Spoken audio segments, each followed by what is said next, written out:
you can hear authenticity in someone's voice, you know, or in the way they hit the piano keys, or however, you know, you can hear it. You can hear the realness.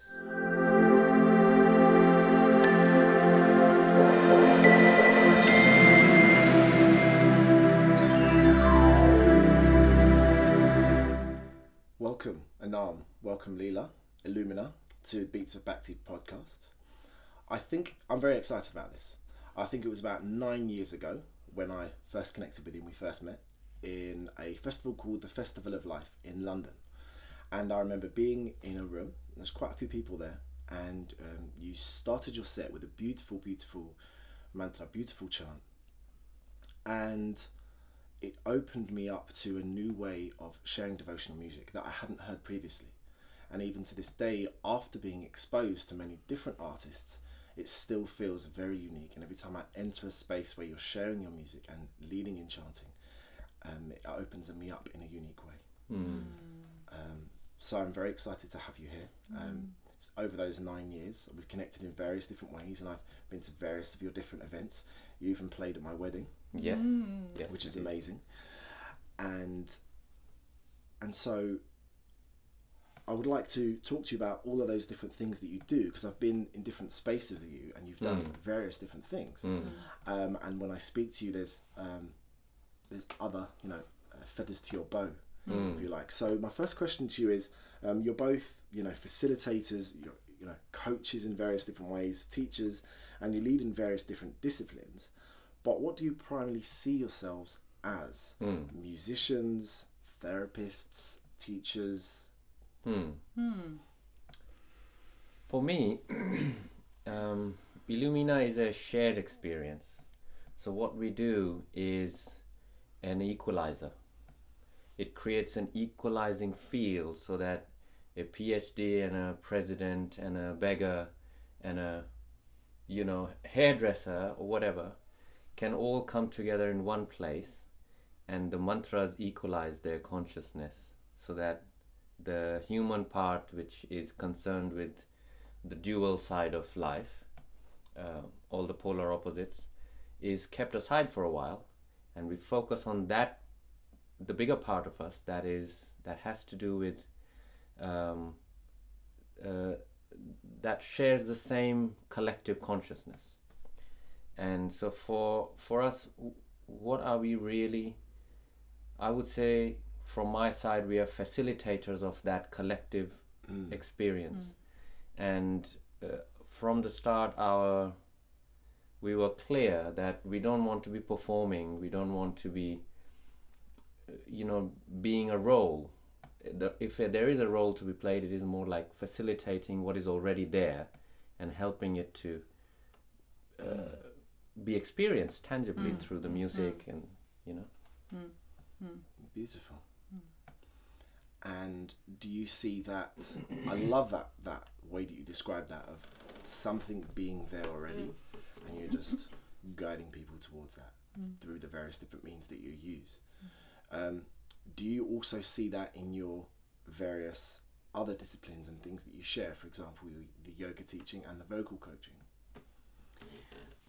Definitely, facilitator is exactly the word that came to me as well, because I feel that more and more, as we and individually, us together and individually, as we continue on this journey, at least from my side, it becomes clearer and clearer that I'm a vessel, and the clearer I can be, the more I feel the offering is given and it's of service, and it feels like the whole process over 10 years now of being a facilitator has helped to empty out the one that's trying to be something, that's trying to be a teacher, that's trying to you know, be something in a way. And I feel like more and more, if I can be that open vessel, which is actually, I mean, I think we'll talk a bit about it later, but the women's work that I've started to do more and more, that seems to be the learning that I'm receiving more and more, that to be this open vessel. I guess that's a very precious and delicate matter to embody, and probably quite a beautiful one to be involved in through the work that you do. Which does bring me on to what you were just mentioning, which was, what is it that you're working on at the moment, both collectively and individually? For me, personally, working on music is always closest. So we helping your album come through. Absolutely. The songs that we're working on, our own songs, our own new album, we're working on those. That so Illumina does take up a fair bit of the workflow, and then for my own, a lot of music, like vocal, growing in myself as a singer. So I have my own little YouTube singing channel where I'm learning Indian classical music and learning to sing Indian Bollywood songs of my childhood that I've always wanted to sing and record. Just doing those fun kind of things, side projects that just keep me happy. But the main focus, as work is related, is Illumina, singing wise, and of course singing students. That's where most of the income is, for my personal income. And it's a busy day, all those things put together. Nice. Well, for me, definitely Illumina is a big part of. It's an ever evolving being, and we've been doing Facebook Lives for the last few months, and that's been really powerful, and it's opened up something in our ability to share with lots of people every single week, all over the world. And it's really just, we had one last night, and it's a reminder that we're all so connected, and even though we might be in different locations, there is this field of resonance that through the mantras anyway we can be together. And from that, it feels like other things have opened up, retreats, being asked to bring the music to different locations and for different events, and so it feels like lots of other projects have come from that as well. So could you speak to that just a little bit more in the sense of those Monday mantras that you do? For someone who maybe would not have heard that before, what is that exactly? Well, we call them Illumina's Magic Mantra Mondays, and every Monday 7:30 p.m. sharpish, we go live, do a live stream on Facebook, and choose a mantra. The first Monday of each month we do Ganesh mantra. Ganesh is the deity for starting any project, or the deity of starting. And then we have done Kuan Yin mantra for compassion. Yesterday we did Om Mani Padme Hum, which is a Buddhist mantra for enlightenment. All sorts from all over the world, really, mainly Buddhist, Vedic mantras. And people who are into the same thing, who like to chant along, we make it a little bit musical and put in some, make it interesting so that it's not just this grind. And make it a little bit of a hangout time with everyone. And we love it. We just really love it. Lots of people join in, and we boost the live stream as well, so lots of people watch it afterwards. And so it's become a thing. There's a bit of a tribe growing now where people are, like, they bring their children in and say hi to Luca, guys, he's watching with us, or say hi to him or her or my child. That's beautiful. That's really nice, rather than sitting, it is sitting in front of a screen, but it's sitting in front of a screen in a nourishing way. Yes. Absolutely. Because social media is growing exponentially, and what a wonderful way to use it in a way that's actually going to propel our hearts and into the world from that space. It's wonderful. Yeah, really powerful. And before we move on, did you want to mention something about the women's groups? The women's groups, yeah. So working with women has been something that's been calling for a number of years, and it was finally in January ready to birth itself. So we had our first women's gathering January, and we've just had the second one this weekend, and it's really powerful. It's really powerful.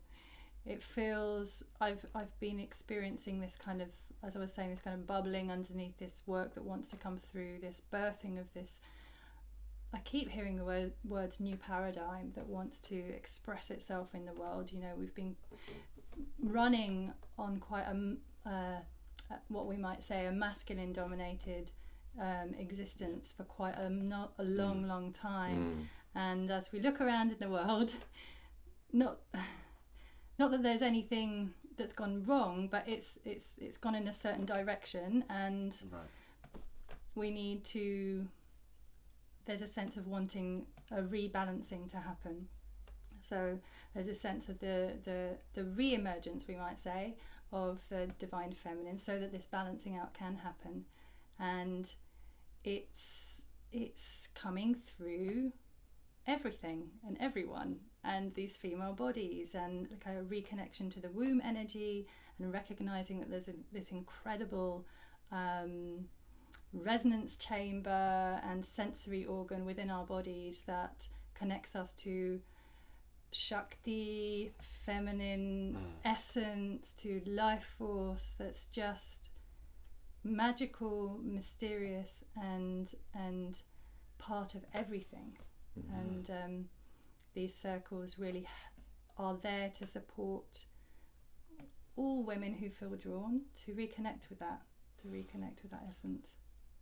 That's beautiful, and I imagine that having that space available to people from various backgrounds who feel that they need to connect with that.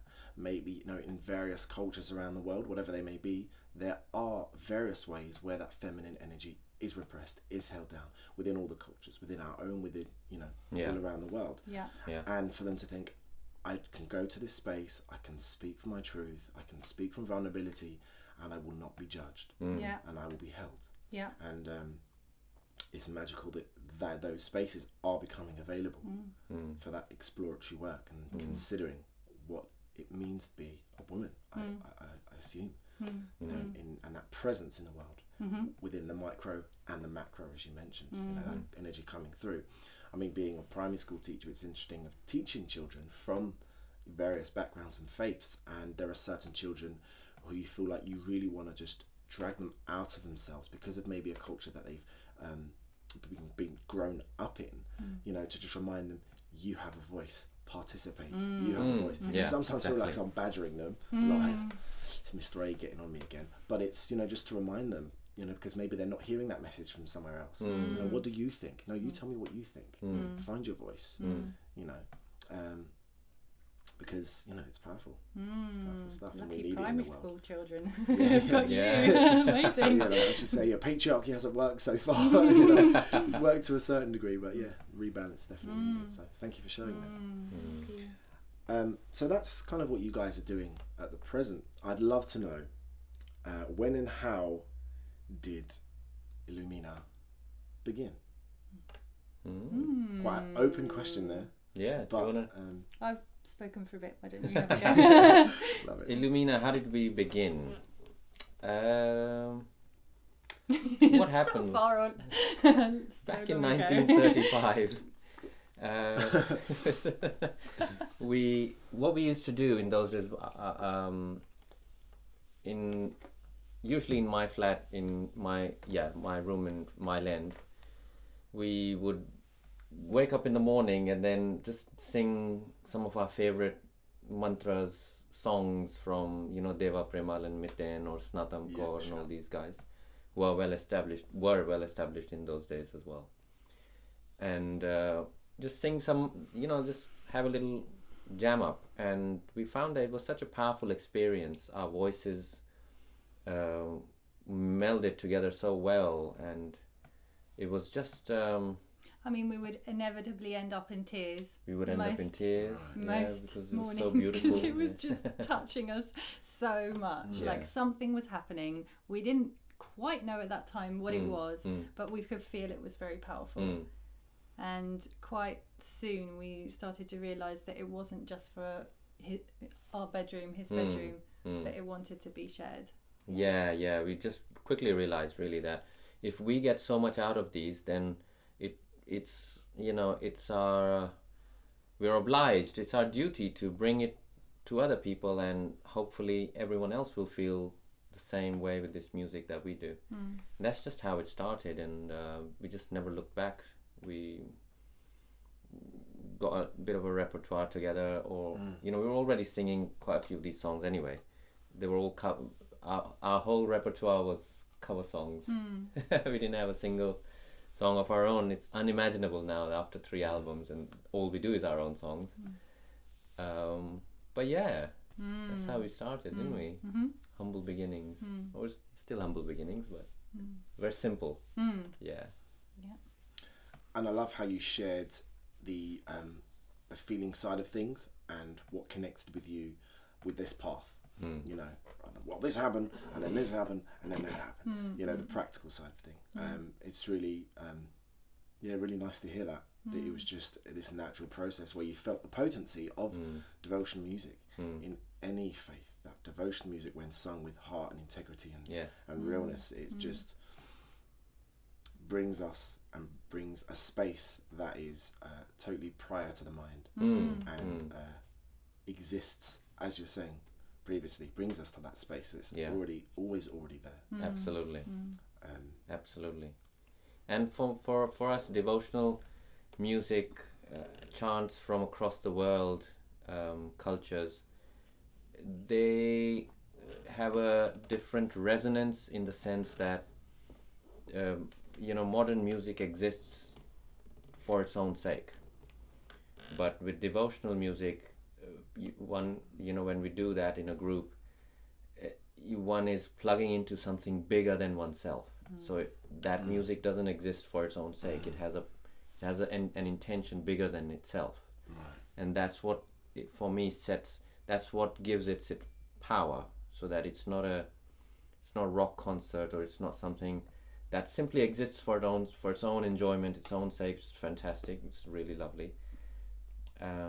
This gives it a wider and a deeper length and breadth that simply doesn't exist if we are just on the resonance of something that is just for its own sake. You know what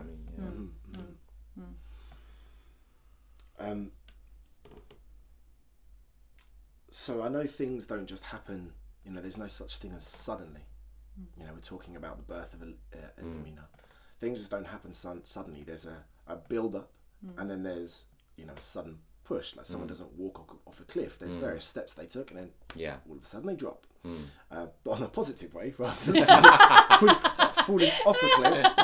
Not the best metaphor. For some people, that might be a positive thing. Swan dive. That might be the bravest thing they ever did. See what happens. But was there a moment where, I guess, there was a real connection to what it is that you were doing and what was happening? Was there maybe a particular night or a particular day?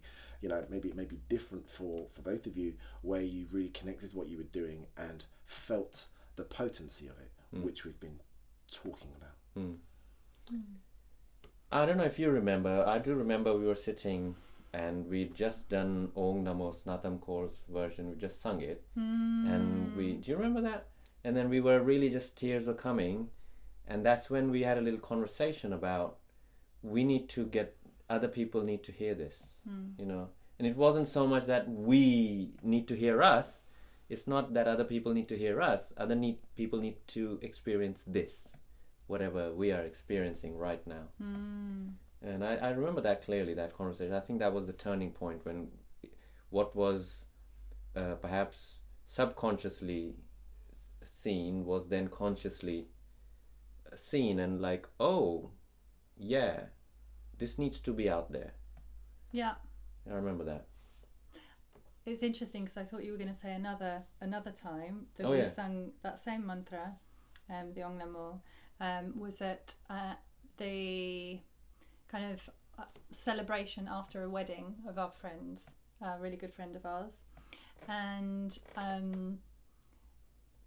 she had invited other people to do the music, but then when we got into it was kind of a relaxed space back at their house, she'd asked us would we like to sing a song. And it was really early days. We were doing many other things at the time as well. And so we sang Snatamko Ong Namo. And it was really powerful and really kind of lots of people were in tears and the response afterwards was really strong. They were like, even from our friend who hadn't quite realised what we'd been doing, she said, "Oh, I would have had you do the whole music if I'd known." And just response from there, the mum and the dad and various other people. And I remember even before we'd have had that reflection from them, the feeling of it, being in that space, facilitating the music coming through, I could feel the potency of it. I could feel that it was powerful. I could feel that it was bigger than us, and that it was our duty or our offering to bring this. Yeah, our Dharma. Dharma, yeah. To we would be remiss if we stepped back or like no who are we and all that nonsense. No, let's just this is amazing. Let's just see if others would find it amazing too, like we do. And would you almost see it as when you say Dharma, that it's a responsibility. It's it not. Is. It's Absolutely. literally. It's a literal, with no interpretation. Absolutely. A responsibility to bring this. And do Absolutely, 100% agreed there. And again, it it becomes a bit more tragic if we recognize that we need to be doing this, and then we don't do it, or we find reasons not to do it, or delay it, or procrastinate, or whatever. Then it's it's tragic, because life had there was a purpose in that, and at whatever time, hopefully that will then. So I would say to the listeners that if you resonate, that you have something, you have a gift. Everyone has a gift. Absolutely, everyone has a gift. Many gifts. And if you resonate with what we're saying and you feel inspired, then don't hang back. Don't let the doubts fool you into not doing what you're supposed to be doing with your gift. Let wrap it up and give it away to people, and they can receive, and they can open those gifts and get the joy of being gifted to out of it. Because it's interesting, because I've spoken to people who have been inspired to bring something creative into the world, whatever that may be. As we've spoken before, from a sense or a domain beyond themselves, but through themselves, and they've connected to it, but they haven't. Because I guess what I've heard from people who I've had conversations with is there maybe a sense of ego about it, or who am I to be able to share this? Why should I do this? Maybe I should just lean back a little bit, and then there's this sense of self-judgment and self-doubt that can come in, which is a poison. For people who have I've seen beautiful artists, just exactly simple drawing, for example. I'm like, that's amazing. How could this be transformative to others in that way? So yeah, it's going back to that being responsible. If you had a job, you wouldn't just think, oh, I'm not good at this. No, you're responsible. You got to turn up and do it. And learn. If that's what it takes, learn the job. So it's like a soul contract almost. Yes, it's a different type of contract. Life gives us responsibilities, because to exist is to be able to respond. Responsibility. So life gives us, to exist is to have that, and we don't want to be living in a pastime paradise, just passing the time away and hoping for something to turn up. I'm totally writing that down. I love that. Pastime paradise. I mentioned it when my wife says, Netflix or reading? Right, which one's going to be a pastime paradise? I love that. Yeah. Yeah. For sure. Yeah. It's just all too easy to not feel good enough, you know. But the strange thing is, it's just as easy to step up. It's just as easy. It really is. It's not, the step isn't the huge step. And to hang back isn't the huge step. They're both the same distance. Mm-hmm. And it really just depends on us. Just jump off that cliff, man. Mm-hmm. There you go. Sure. It is an interesting one though, because it's you know, particularly around the work with the women, it's taken years for me to get to a place where I feel like it has felt ready in a way for a while, but it was only now that it could actually come into being. And there was lots of doubt, and there was lots of fear, and there was lots of, who am I to do this? Do I have anything to offer? But now that I've stepped into it, it's you know, I'm reminded of that Marianne Williamson quote, who am I not to, actually? Who am I not to? It's like, it's actually more self-importance or ego or whatever to not do it. Yeah, right. And when I step into it, oh, I'm here, I'm a facilitator, I'm not so much teaching, but I'm offering something that I know is needed. And who am I not to stand up and offer this? So, yeah, you know. It's a funny one, really, because all our doubts fool us, really, into all sorts of actions that disempower us. And it is a funny one, because then it becomes a vicious cycle before you know it. Then that's why I really feel that at least what we do must be a community thing, because the power of it lies together, so that we all share our doubts and our victories together. You know, we often say in the beginning of our events, concerts, whatever, we say, you know, you guys are performing for us as much as we are performing for you, and we're all performing for each other. So let's all either sink or swim together. And that gives people permission to, hey, we're all in this together. Let's, you know, not hang back. Let's sing. Doesn't matter what my voice is like. Let's sing these beautiful things. Yeah, of course. And before I move on to the next question, it's just something on this same vein, but something you mentioned about, you know, it's been brewing in you for years. You've been working with this way of bringing spaces, but also I would assume within yourself for a while. And I guess, although, you know, there is, we should not allow self-doubt to guide us, there's always that sense of, well, yes, you're going to do it, but you need to do it responsibly, because otherwise there's, you know, it's almost like a get-rich-quick scheme on the internet for spirituality, and making sure that, which we'll come on to later, there's authenticity in what it is that's being shared, and integrity. Big part of that, Because otherwise there's just be chaos in the world. Yeah, totally. So how have things changed since you both started, in terms of the work you do, the spaces that you hold, and the people who attend, and what was maybe available for people at that time? Because you've been playing in and around London, I know in different parts of the UK and other places as well, and, you know, maybe the reasons that people attend. Just speak to that a little bit, about how the spaces have changed in that way. Do you want to go? Go for it. You know, the strange thing is that the essence of what we're doing, even after 10 odd years, isn't it 10? More, less, a little bit, whatever, about a decade-ish of doing this constantly, a lot, all the time, in different settings, small, big, huge, large, very small, doesn't matter. The essence, you know, what we started out with, that chemistry hasn't changed a bit, because I don't think that is, I think where the source that it comes from is beyond evolution. It simply is. So no matter how much time passes, it will still maintain its gradient. But we have grown as human beings through it, you know, through doing the mantras. We have grown more experienced at bringing them through, bit more polished perhaps, our voices have opened up and improved, and through, so we know the material a lot better by just doing it. We've got our own 3 albums now, which is self.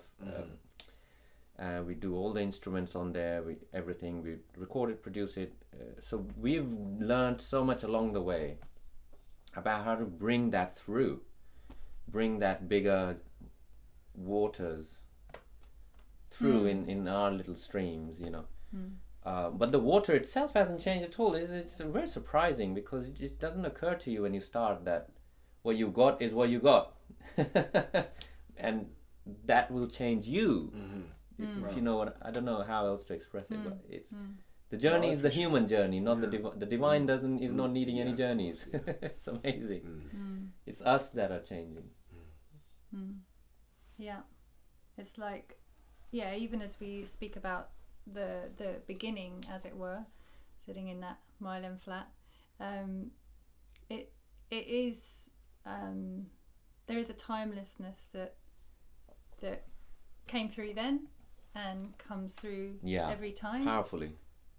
And like you say, I think the mantras and just continuing to do it, and just doing all the other spiritual practices that we do in our own ways, that there's been an emptying out and a refinement of the expression. I feel like there has always been this resonance between the voices that come through, and it's felt every single time that there's a uniqueness to that. And you're right, the amount of people that come and enjoy has expanded, and we've got the albums, and we've played in so many different places, and some amazing venues. Places. Oh my god, and that's So, and do you feel that there's you just mentioned at the end there, lots of different people. Do you feel that maybe it's becoming more, I don't know if I'm using in the right word, in the correct manner, but secular in a sense, and more sort of I don't want to use the word mainstream, but mainstream in the sense of, I guess what I'm trying to say is people who are outside of that world, who are just peering in and liking the look of what they see. Are you noticing more people feel welcome in that space, or more willing to just think, actually, I'm just going to do it? What in the sense of the people that are coming to your spaces? The way I see it, or the way I've seen it over the years, is that it's like a whole range of choices. So we happen to be very fortunate in that we, so on this end of the spectrum, you have acts like us, or groups like us, artists like us, Deva Premal, all these guys, the big shots, who are very secular. The music is from all around the world. It's not really like a specific folk thing or a specific cultural, extremely, specific. It can speak to a much broader palette in whatever music people are interested in. And then you have the totally hardcore chanting, with the harmonium and the Hare Krishnas, and so that's on the other end, where that may not have that broader appeal, and probably never will, because it's not meant, that's, do you know what I mean? So there's a whole spectrum of that. And when we started out, there weren't a lot of artists that you could listen to, but nowadays, man, just type in chanting on YouTube and you'll get literally thousands of videos and really amazing music out there. A lot of it is really crap. I don't like it. It's just cheap rubbish. But as with anything really, there's always the cream rises to the top, right? So there is some amazing artists doing amazing work on that you can find on Spotify, and fabulous music. I mean, that's a good point that you raised, that there are so many new artists in this Now I'm going to say genre, but that does lead me to the next inquiry together is, well, what do we call, I've spoken to artists who have put their music on Bandcamp, for example, and they're looking at the categories. And if they, for example, a word that many people may use is devotional music. And not that it's a negative thing, but if you type in devotional music, it tends to be on these platforms associated with Christian music, absolutely. gospel music. Yeah, absolutely. Which is, in terms of an artist wanting to, because you're an artist, you want to target an audience, you want to bring the music to who wants to listen to it. And I guess there's this, well, what is it? For this podcast, I say that I'm bringing, shedding light on and bringing forth sacred, devotional, medicine music. Those are the three sort of main, or mantra music. But it's this new niche that's growing. Just recently we had Sanatan Kaur on the Grammys, winning Best New Age Album. Amazing, yeah. Which is a breakthrough. So what's your thoughts on that? What is there a name for this genre? I guess when people ask me what kind of music we do, I do reach for a few different words. Sacred music, world music, devotional music. So I do pull on, I don't feel it fits into just one thing. Yeah.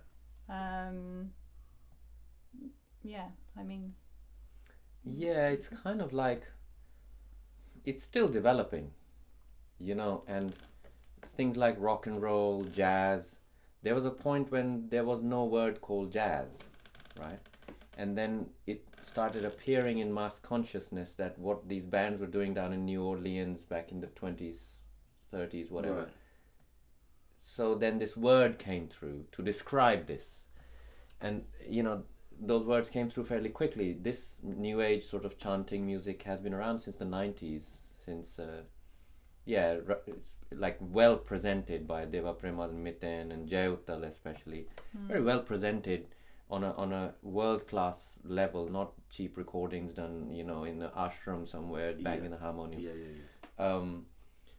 So I think, because I think there will come a term will happen for it in mass consciousness, a word will happen to describe it.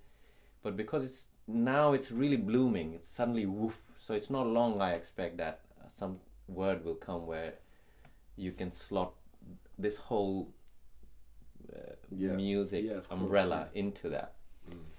But when I was selling new age music, this music we would just sell under chants. I see. And so any categories that we have to put online, Spotify, this, that, all the rest of it, then I just search for new age music and new age music, mantra music. Okay.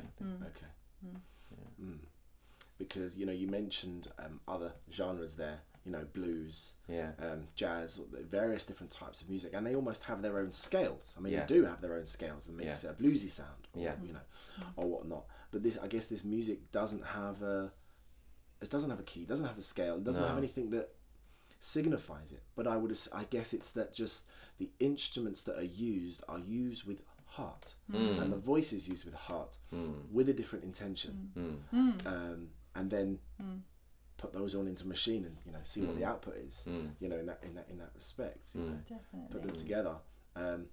Because I had this thought of there's so many catchy pop songs out there. They're just really catchy. They're made in that manner. And then I was listening to one, and it just had some really beautiful chords, piano chords, and it was very simple.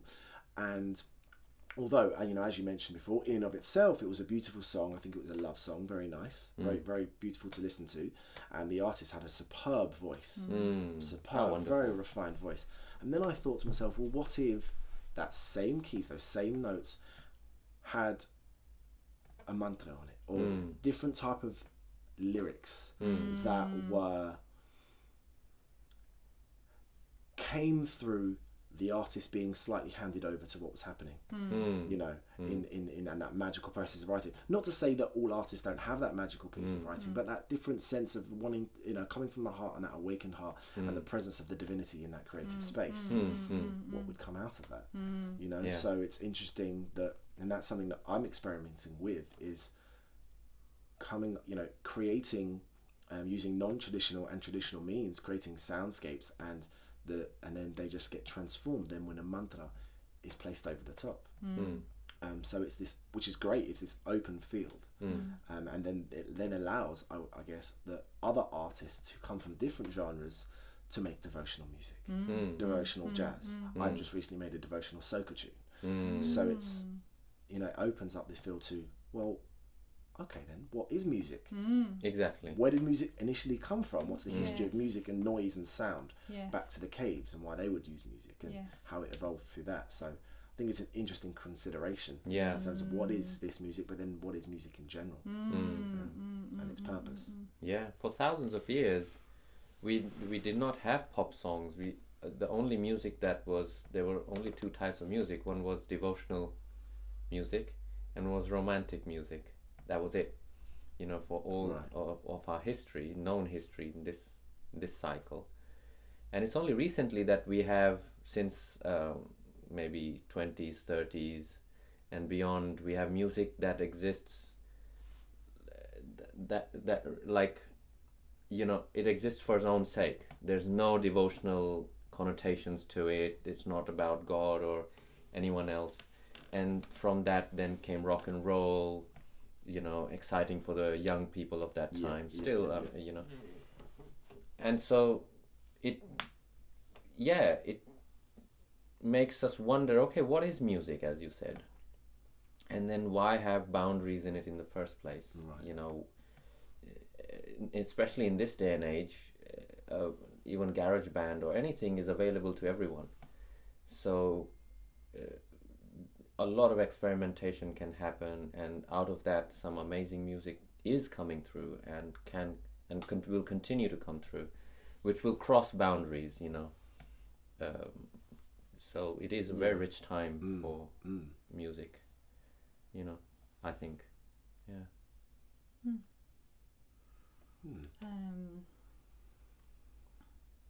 I was just thinking before, as you were speaking about, you know, blues has its own scale, jazz has its own scale, and there was this, the word intention came in that moment, that, you know, devotional music, sacred music, there's a deeper intention.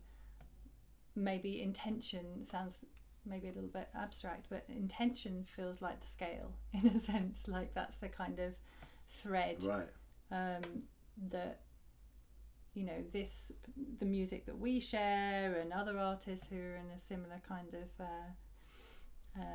offer similar music, is like there's an intention, like, of connection, I guess, for want of a better word.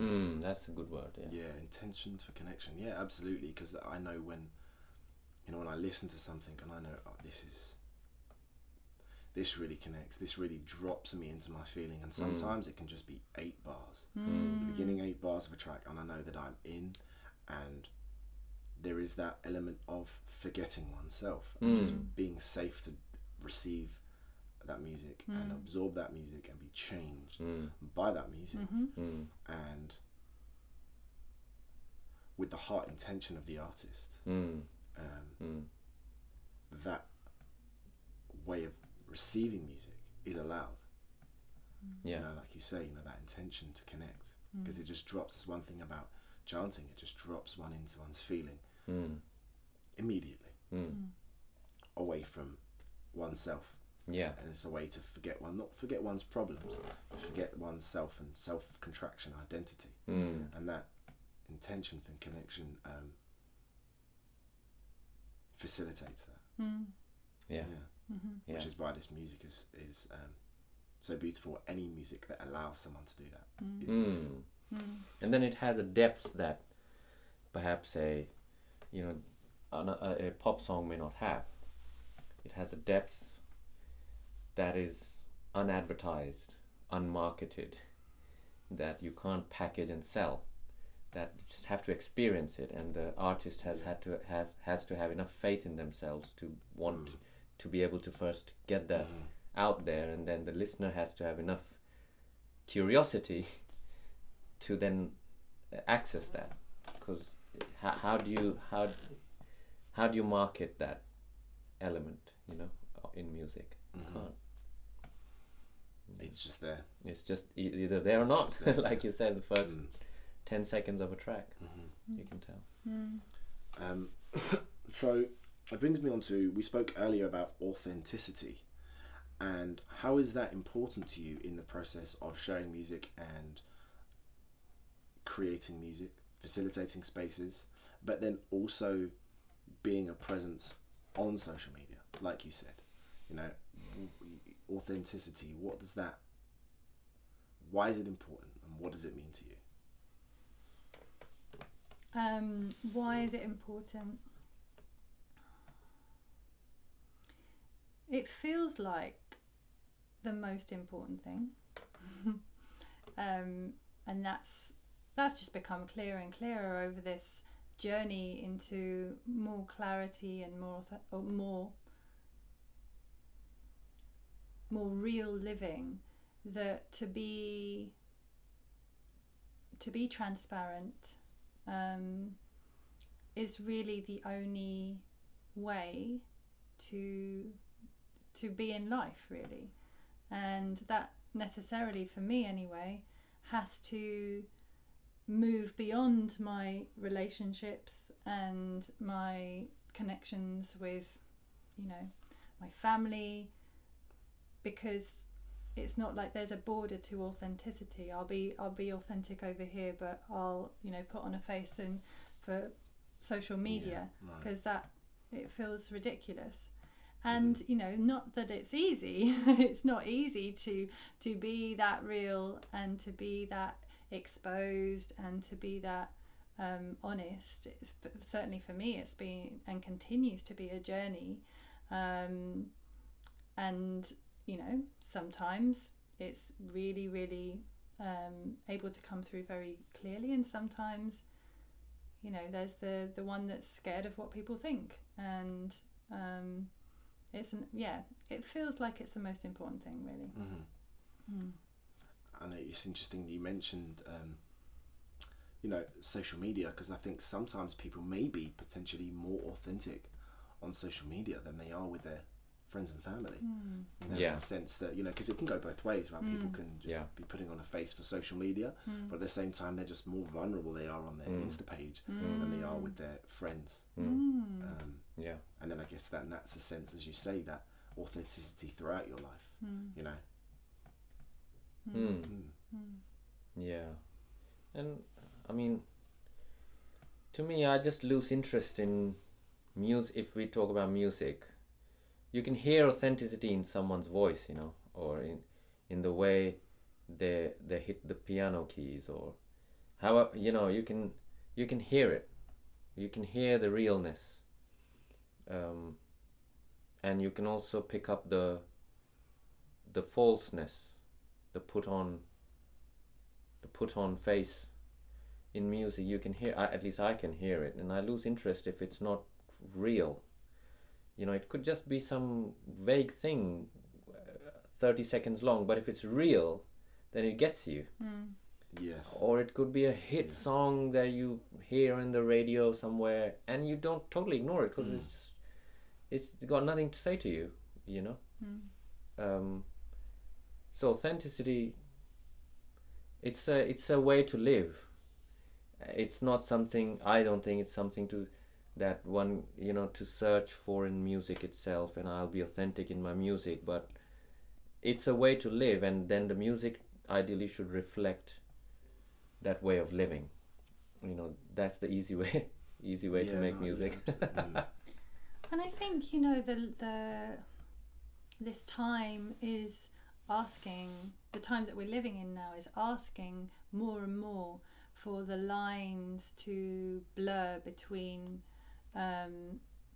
everything. In that if I'm going to teach a yoga class, I don't put on my yoga teacher outfit and put on my yoga teacher voice, that I'm just exactly the same person as when I'm at home chilling out with my friends or my partner. When I go... Do you talk in an Irish accent with them as well? Sometimes.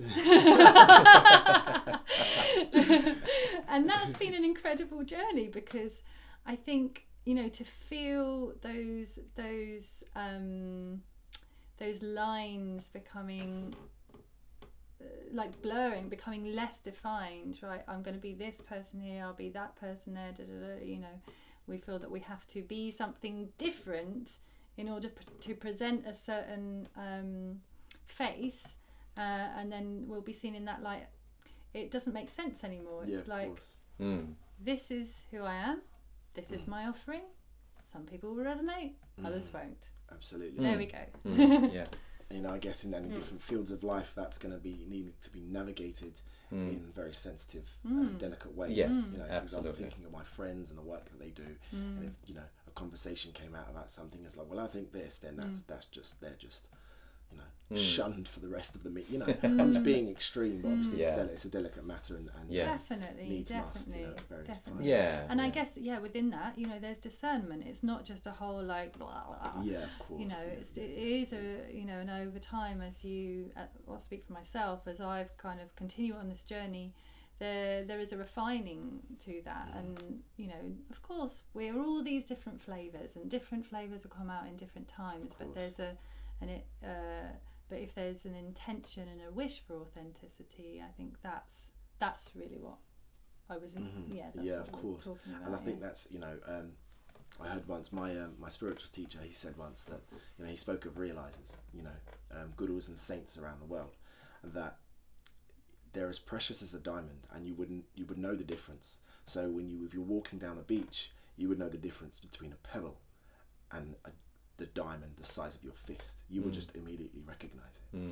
And he would also say, not about perfection, being the perfect person, and not having your own patterns that are there, that people will see each other's patterns, especially living in a cooperative living circumstance or community. The best and worst of you will come out.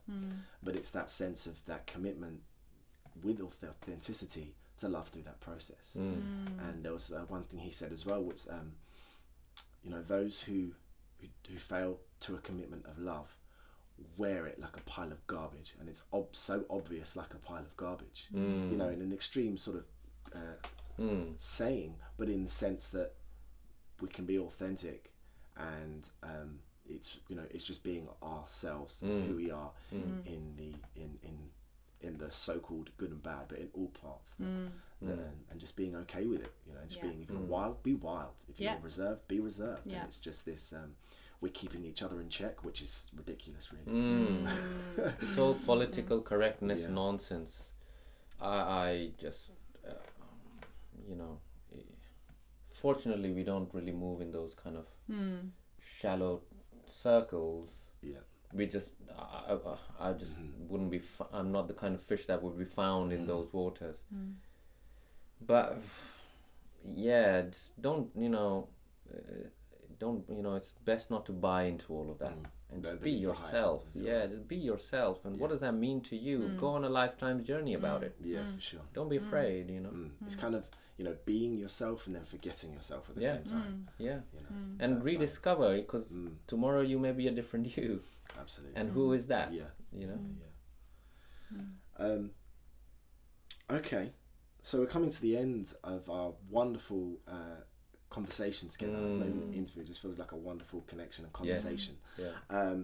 So 2 more questions. The last one, the second last one, penultimate question, is if there could only ever be one song that people were allowed to listen from your works, what would it be? One track. Imagine it was for everyone. You could only ever release one track. What would it be? I mean, it feels like Nyaway. That's a difficult question. I mean, I would go with Nyaway, because we always open with it, and it's just the best opener ever, because it's a track of gratitude and acknowledgement of us as, thank you for being. That's it. Thank you for being. So I would say people remember it. People remember it. Still now, people who you maybe come to sing with us one time will have remembered that mantra or that prayer. Yahweh, thank you for being. And it's amazing to me that it's kind of stays with people, and it feels like, I'd go with Yahweh. Yeah, okay, I'd go with Yahweh. Yeah. And I would definitely receive Yahweh as the one track. I mean, I love so many of your tracks, but that one really just drops. And what a fabulous way to open a space. I'm redefining adjectives. It is fabulous. I'm redefining these adjectives. Fabulous way to open up a space. Excellent. Redefine these adjectives. And the last question, which I will ask to many of people who come through this interview through Beats of Bhakti, is seeing it's called Beats of Bhakti. What does Bhakti mean to you? If it could be, small phrase or metaphor. That's a good question. What would Bhakti mean to you? For me, I can only say that authenticity, honesty, I stay away from the word truth because it's become a relative term now. Your truth, my truth, and it's all truth. Truth is a fashionable word. But honesty you can't argue with. If I ask someone to be honest, or myself to be honest, there's no debate there. So the word honesty. Okay. What does Bhakti mean to you? Honesty, total, unconditional, brutal, all-encompassing, omnipresent, always there honesty. And I guess that's being stripped down to what you don't even know that's there. Yes, it's through. Just where you have become now after being honest, really training yourself in it. And the trick about honesty is that it can only arise out of a still present mind, still present being. Otherwise, there is no honesty there. So that would be mine. Try and top that one. Oh. You got this. You got this, girl. Well, the images that spring to mind are a prayer pose, and a kind of opening the arms in a kind of surrendered way, and maybe the words that go with that is like giving oneself up to something bigger, like offering oneself up to something bigger, and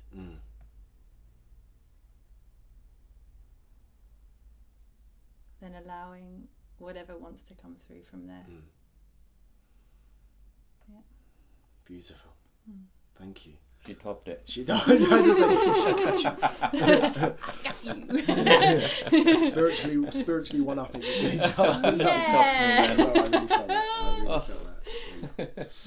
that. Okay, that brings us to the end of the connection and conversation aspect of this Beats of Bhakti episode. And now we are going to have a beautiful offering from Illumina with the track that you said would be the only one, if it could only be one track to listen to. Yahweh. There